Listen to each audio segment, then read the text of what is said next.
We're looking back now at this day in local history. 4 years ago today, for the first time ever, the Ole Miss baseball team won the College World Series in Omaha, Nebraska.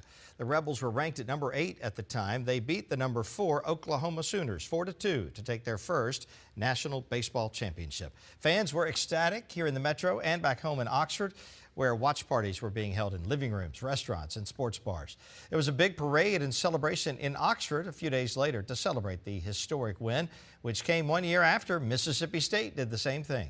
Ole Miss wins the College World Series on June 26, 2022.